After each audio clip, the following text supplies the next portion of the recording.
Toujours les mêmes discours, toujours les mêmes airs. Hollande, Belgique, France, austère, gauche ou libéraux, avançant tout sans face au taux de pauvreté ici au Canada. Donc, afin de faire ça, j'aimerais répondre à quelques questions en but de donner un mini résumé de ce qui porte la vidéo.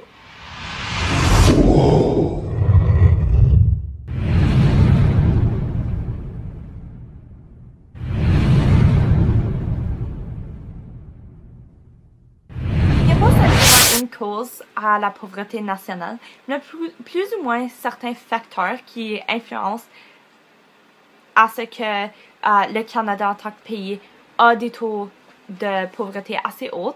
Et certaines de ces causes sont la cycle de pauvreté, les moins d'opportunités d'éducation ainsi d'opportunités de vie qui causent les taux de pauvreté, ainsi les facteurs d'un cycle de pauvreté dont je vais expliquer plus tard.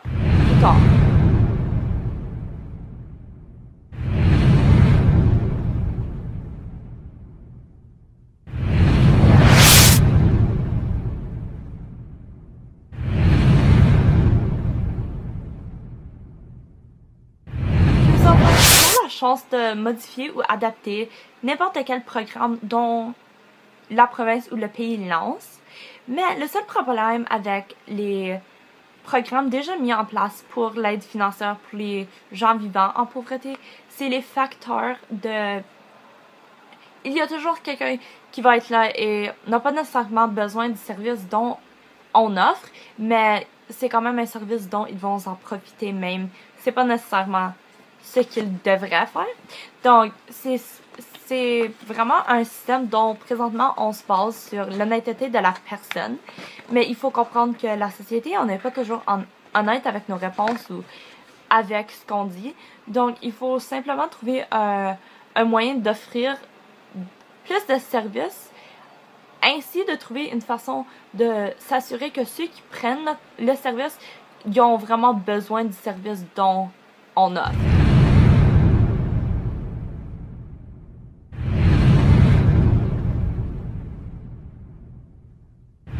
Quand on fait passer un nouveau loi ou un nouveau projet de loi ou on décide de faire un petit changement dans n'importe quoi, il y a souvent des personnes qui chialent au sujet de « Ah, c'est pas juste, ah, on devrait pas faire ça, ça aurait dû être d'une différente façon. » Mais si on demande au peuple, ou on dit plus ou moins au peuple, qu'on va offrir plus de services d'aide financière à ceux qui en ont besoin, ça pourrait sûrement causer qu'il y a beaucoup de personnes qui se demandent ou qui viennent au gouvernement dire « Ah ben, moi je travaille fort pour mes impôts, mais lui là qui s'est assis sur le banc puis qui prend de l'argent des aides financières, lui il travaille pas, ben pourquoi est-ce qu'il faut que je lui donne mes sous? » Mais c'est vraiment pas ça.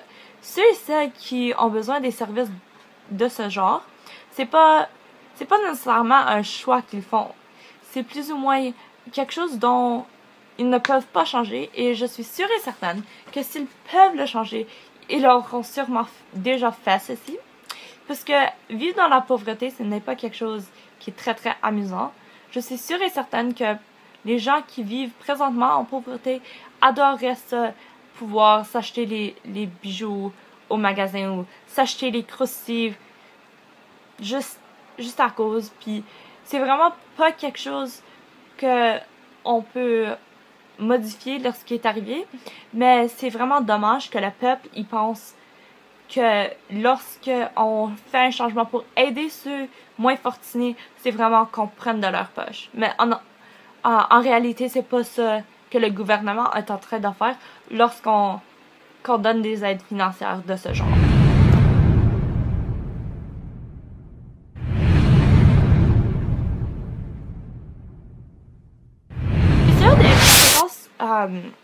Sociales liées à la pauvreté sont plus ou moins des réactions de la société elle-même. Donc, c'est des choses telles que des jugements par le peuple ou les stéréotypes mis en place par les gens de moyenne classe ou de haute classe. C'est vraiment un un jugement fait à ceux qui vivent dans des difficultés financières et qui ne peuvent pas se permettre d'acheter les choses qu'ils veulent. Mais c'est surtout surprenant de voir comment une société qui se dit tellement mal au cœur, juge tellement et qui fait tellement mal à un peuple moins fortuné, mais qui veulent absolument rien faire pour leur aider. Mais également, ceci mène des conséquences économiques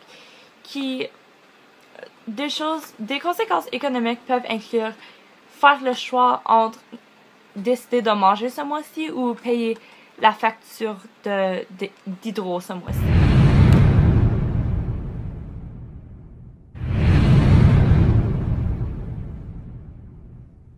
C'est un système dont présentement il y a beaucoup de gens qui prennent davantage de ceci, qui prennent l'argent mais ils font de l'argent sur les côtés, qui n'ont pas nécessairement besoin de l'aide offerte, mais puisqu'il y a tellement de gens qui prennent davantage de ces services, ceux qui sont moins fortunés puis ceux qui en ont vraiment de besoin sont mis à côté puis ils se font dire c'est quoi, on peut pas vous offrir de l'aide parce que nous autres on a plus les sous parce qu'on les a donnés à d'autres personnes.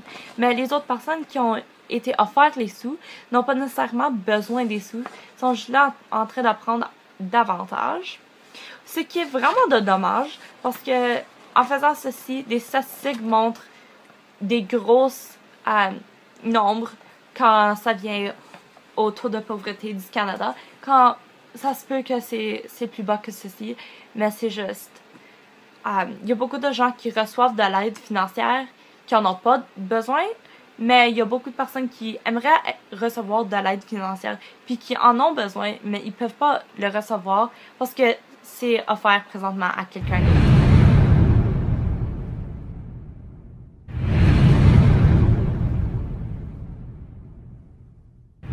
Si un problème de déviance sociale revient lorsqu'on discute de la pauvreté, quelqu'un pas pouvoir se permettre des privilèges dans la vie tels que se payer le câble ou payer l'internet ou acheter n'importe quel électronique portable qu'ils veulent. Mais un facteur qui influence ceci est vraiment la théorie de fonctionnement qui insiste comment la communauté puis le peuple comme tel fonctionne, qui cause qu'un tel enjeu est d'une façon ou d'une autre.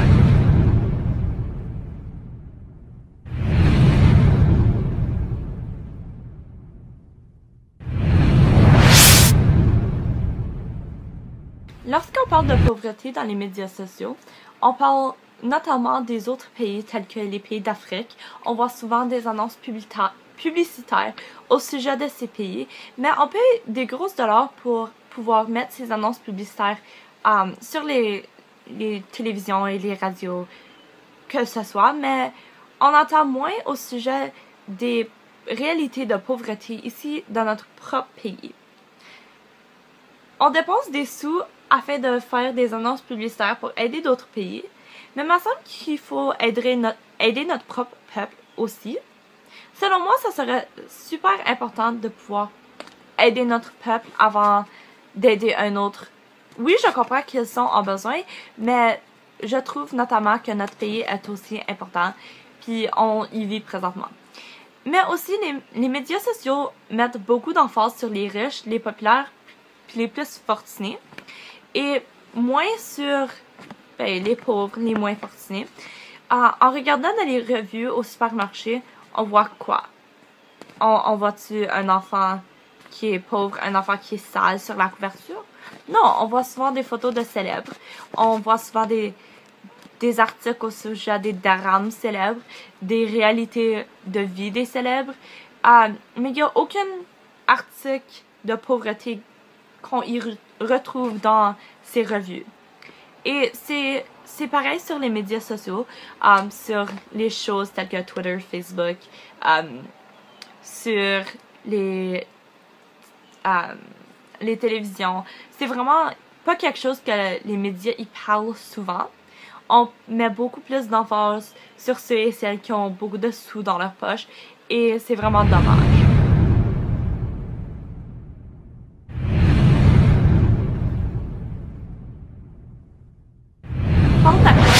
ci-ci, on parle notamment des riches ainsi que les pauvres.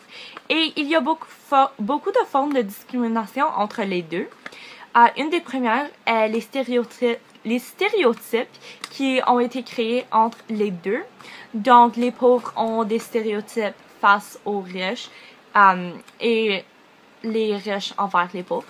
Donc, certains qui reviennent au sujet des riches les riches sont arrogants, sont gourmands, ils se pensent meilleurs. Puis, les stéréotypes qui reviennent souvent au sujet des pauvres sont qu'ils ont une plus grande tendance à fumer, d'être drogués ou d'être sous en tout temps. Mais c'est vraiment des stéréotypes dont l'un a créé envers l'autre, mais ce ne sont pas nécessairement vrais. Pour moi, être pauvre, c'est de ne pas pouvoir se permettre des royautés dans la vie. De ne pas pouvoir se permettre d'acheter du linge en mode à chaque semaine. De se payer un téléphone cellulaire quand tous tes amis en ont un. D'acheter les choses vraiment d'extra dans la vie et plus ou moins vivre avec les strictes nécessités seulement. De vivre dans la condition de tu vis de paye en paye. De pas pouvoir acheter des biscuits de saveur avec ta nourriture ce mois-ci, c'est plus ou moins d'acheter les choses que tu as strictement besoin et de pas dépenser trop d'argent pour acheter des choses dont c'est pas nécessairement nécessaire. C'est vraiment, comme j'ai mentionné plusieurs fois déjà dans cette vidéo, c'est vraiment de pouvoir, ben pas pouvoir là, mais tu dois être capable de faire le choix entre se nourrir ou de payer une facture. Puis c'est vraiment dommage parce que ben t'as pas plein d'options que tu peux faire avec ton argent. C'est juste à chaque semaine c'est exactement ce que il faut que tu payes, puis t'as juste pas d'argent de surplus. Être pauvre, c'est t'as pas les opportunités de vie dont les autres élèves dans ton école auront. Et comme adulte, c'est vraiment, tu vois ça sur tes enfants, puis comme tu veux pouvoir payer plus de choses pour eux, mais tu sais, dans ton cœur, tu peux pas le permettre. Et tu sais que eux autres, ils comprennent, mais c'est quand même très difficile de vivre dans des situations de ce genre. Donc, j'ai mentionné tout à l'heure le cycle de la pauvreté. Et selon moi, le cycle de la pauvreté, c'est toi, tes parents sont pauvres, et donc tu es élevé dans une situation de pauvreté où tu n'es pas capable de payer toutes les choses dont tu aimerais avoir. Mais puisque tes parents sont pauvres, puis ils ont moins d'argent, ils peuvent pas nécessairement te payer une éducation de qualité ou payer 5 à 6 ans ou 4 ans même de l'université. Donc, dans la majorité des cas, les personnes moins fortunées, ils ont moins d'opportunités d'éducation postsecondaire, voulant dire que c'est beaucoup plus difficile de se permettre un emploi un peu plus haut que le salaire minimum. Puis c'est vraiment difficile de pouvoir se sortir d'un état de pauvreté quand tu n'as pas une éducation voulue ou une éducation de meilleure qualité ou de post-secondaire, comme j'ai mentionné. Mais avec cela, donc, toi, tu es élevé dans un sens de pauvreté, puis tu n'as pas pu avoir ton éducation post-secondaire. Ben, toi, lorsque tu auras des enfants, c'est fort probable que tu vas pas être capable de payer les extras dans la vie, tout comme tes parents, et tu vas pas pouvoir permettre de payer un poste secondaire à tes enfants. Et dans ce cas-là, eux autres aussi, ils vivent leur enfance en pauvreté, ils vont fort probablement vivre leur adulte en pauvreté. C'est vraiment dommage, parce que quand tu es élevé dans un état de pauvreté, ben c'est un cycle qui continue. Mais comme j'ai mentionné, l'éducation postsecondaire, c'est pas gratuite. C'est vraiment cher. Les prix continuent à augmenter de année en année. Puis les prix de vie, ils montent également. Donc, c'est pas juste quelque chose qu'on a. C'est vraiment un privilège de pouvoir avoir une éducation au postsecondaire. Et ça serait super super. Si les collèges et universités pourront offrir un service ou pouvoir baisser leur prix de scolarité ou les frais d'étudier à leur école pour ceux moins fortunés, de pouvoir baisser le prix de l'éducation un peu juste pour eux. Pas nécessairement le baisser pour tous les élèves de l'école, mais juste évaluer si, disons, un ou une élève envoie une demande à l'école disant « Hey, j'aimerais super ça étudier dans votre école, mais je peux pas me le permettre. » Ben, ils peuvent faire une étude, puis juste voir, parler avec eux, puis leurs parents, puis décider ce qu'ils peuvent faire et décider un taux qui serait acceptable et qui peuvent se permettre pour que leur enfant puisse aller étudier à une école postsecondaire. Mais c'est vraiment pas ça qui arrive au postsecondaire. Il fait un prix fixe, puis c'est ça pour tous les étudiants. Puis ça serait super si les écoles postsecondaires pourraient faire des petites choses comme ça, juste afin de non seulement promouvoir leur école, mais aider le taux de pauvreté ici au Canada de baisser un peu. Comme mentionné déjà plusieurs fois durant cette vidéo, les familles vivant dans une situation moins fortunée ont souvent pas l'accès à des opportunités de vie dont quelqu'un ayant plus d'argent aura pu se permettre. Telles que, disons, les familles avec des enfants, ils peuvent pas se permettre de mettre leurs enfants dans des sports ou des activités parascolaires ou des camps de leadership ou des choses de ce genre. Ils peuvent pas se permettre de faire un voyage à chaque année, de faire des sorties éducatives avec leurs enfants, d'aller manger au resto à chaque semaine, des choses de ce genre. Et parfois, c'est des choses qui aident à l'éducation de leurs enfants. Il y a aussi plusieurs préjugés avec la situation de pauvreté. Mais c'est pas juste des préjugés contre les pauvres, mais aussi des préjugés contre les riches, comme mentionné au début. Mais beaucoup de préjugés contre les pauvres sont en lien avec ils boivent plus, ils sont plus probables à faire des drogues, ils dépensent leur argent sur n'importe quoi, mais c'est pas nécessairement ça. C'est juste des stéréotypes qui ont été créés en faveur des pauvres, mais vraiment, si tu rencontres une famille de pauvreté, ils peuvent pas se permettre de s'acheter des drogues ou de s'acheter de l'alcool à chaque semaine. C'est des choses qu'ils peuvent même pas se permettre, mais c'est quand même des préjugés. Des préjugés qui disent ils dépensent leur argent sur n'importe quoi. Non, ils décident des factures à chaque mois et de payer de la nourriture à leur famille. C'est pas qu'ils ont dépensé leur argent sur n'importe quoi, ils font un choix difficile afin de pouvoir se vivre. Avec ça, je veux aussi mentionner le taux de pauvreté ici au Canada. Donc, il y a 3,2 millions de personnes vivant au Canada qui vivent dans des situations moins fortunées de pauvreté et ce chiffre inclut également des enfants. Mais c'est pas nécessairement juste aux enfants de vivre dans une situation de pauvreté. C'est pas juste aux adultes non plus, mais être élevé dans une situation de pauvreté, c'est vraiment difficile.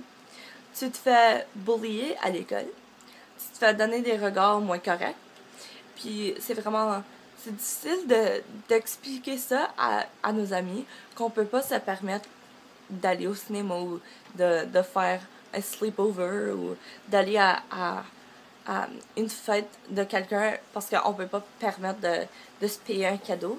Mais c'est vraiment difficile, non seulement sur les enfants, mais également sur les parents. Mais dans ma tête, j'aimerais vraiment voir un Canada sans pauvreté. J'aimerais vraiment voir ça, qu'on puisse ouvrir plus de centres pour les pauvres, qu'on peut se permettre plus de royauté dans la vie, puis qu'on peut vraiment diminuer ce numéro à zéro. Ça serait super de voir ça. Puis ça serait super de voir que les plus fortunés aident les moins fortunés. Donc, j'aimerais suggérer quelques pistes de solutions dont, chez vous, vous pouvez prendre en main. Donc, le premier dont j'aimerais suggérer, c'est passer au prochain. Si vous avez vu le film de Patch Adams, vous comprendrez super bien. Sinon, je l'explique quand même. Donc, dans le film, Patch Adams décide que il va aider quelqu'un. Puis là, cette personne, c'est comme, ah ben, je me suis fait aider, puis ça m'a vraiment chauffé le cœur. Puis là, moi, je vais aider une autre personne. Donc, en aidant une personne, ou même en disant allô à une personne en marchant dans la rue, ou si tu marches, disons, les rues de Toronto ou d'Ottawa, puis tu vois un pauvre, puis tu leur donnes une sandwich, ben, ça leur chauffe vraiment le cœur. Puis, c'est juste, en aidant une personne, cette personne va aider un autre. C'est juste une chaîne. C'est super. Puis ça serait vraiment cool de voir ça dans les rues ou au centre-marché. Selon moi, ça serait juste vraiment super. Un autre point, c'est si, disons, t'achètes ou tu te fais donner de la nourriture, ben, il y a des choses que toi, t'aimerais pas. Ben, c'est pas vraiment ton genre, tu mangeras jamais ça. Ou, disons, t'es au marché, puis tu vois, ah ben, peut-être eux autres, quelqu'un d'autre aimerait manger ça. Mais tu peux quand même acheter de la nourriture, puis tu peux le donner à des banques nourricières. Les banques nourricières, ils donnent vraiment de la nourriture à ceux et celles qui en ont besoin.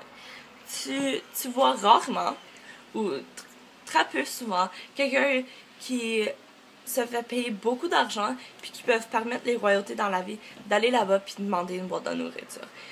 Les centres nourricières sont vraiment pour ceux et celles qui peuvent pas se permettre de la nourriture ou des gourmandises ou que ce soit.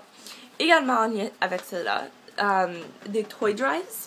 Donc ça c'est vraiment quand tu donnes des nouveaux cadeaux ou des cadeaux très peu usagés à des différents centres. Et eux autres, ils font des boîtes de cadeaux. Puis ils donnent ça à des familles moins fortunées qui pourront pas pouvoir permettre de payer des cadeaux à leurs enfants ce Noël-là. Puis c'est un service super. Puis pour ceux et celles qui peuvent pas permettre de payer des cadeaux, c'est vraiment... Ça chauffe le cœur parce que comment est-ce que tu expliques à un enfant pourquoi il n'y a pas de cadeau sous l'arbre le matin de Noël? Comme c'est vraiment difficile, c'est quelque chose au quoi plusieurs parents y pensent. C'est vraiment difficile de retourner à l'école aussi, puis tes amis sont comme « Ah ben, moi j'ai reçu ça, pis ça. Toi t'as reçu quoi? » Ben, j'ai reçu des bas ou j'ai rien reçu, là. Ben, c'est vraiment... Ça fait pitié, puis il y a beaucoup de gens qui décidera de prendre ça puis faire du bullying avec, puis c'est dommage. Également, je pense que les écoles postsecondaires devraient offrir un service d'effrayer les frais, disons. Donc, si tu travailles pour une université ou un collège, puis tu pourras mentionner ça à une des réunions, ça serait super. Parce que il y a des jeunes qui vivent leur vie, puis ils sont super excités pour le post-secondaire, mais rendus là, ils peuvent même pas se le permettre. Puis parfois, les services tels que OSAP ou que ce soit, ça couvre pas nécessairement tous les prix. C'est quand même très difficile de pouvoir payer les prix de surplus. Ensuite, tu travailles toute ta vie pour repayer tes dettes, mais tu sors d'un état de post-secondaire et tu as déjà des dettes. C'est difficile. Aussi, ce que plusieurs familles font déjà, mais vous pouvez également faire, c'est recycler tes linges usagés ou, comme j'ai mentionné, des jouets usagés. Donc, tu peux, soit si tu connais une famille en pauvreté, tu peux les leur offrir. Ou il y a beaucoup de centres de, disons, second-hand store, là. Puis tu peux aller donner ça là-bas. Ils mettent des prix plus bas sur les vêtements. Donc, quelqu'un peut juste entrer là et payer $2 pour une une paire de jeans ou quelque chose que ce soit. Puis ça l'aide vraiment aux poches des parents ou des personnes dans des situations moins fortunées. Puis c'est juste super voir quelqu'un entrer avec des grosses boîtes à linge. C'est comme, tu sais, je les porte plus, ils prennent juste de l'espace dans mon garde-robe. Ben, ça serait super si quelqu'un d'autre pourrait les utiliser à place de simplement les mettre aux poubelles. Donc, je vous remercie d'avoir écouté à mon vidéo et passez une super de belle journée.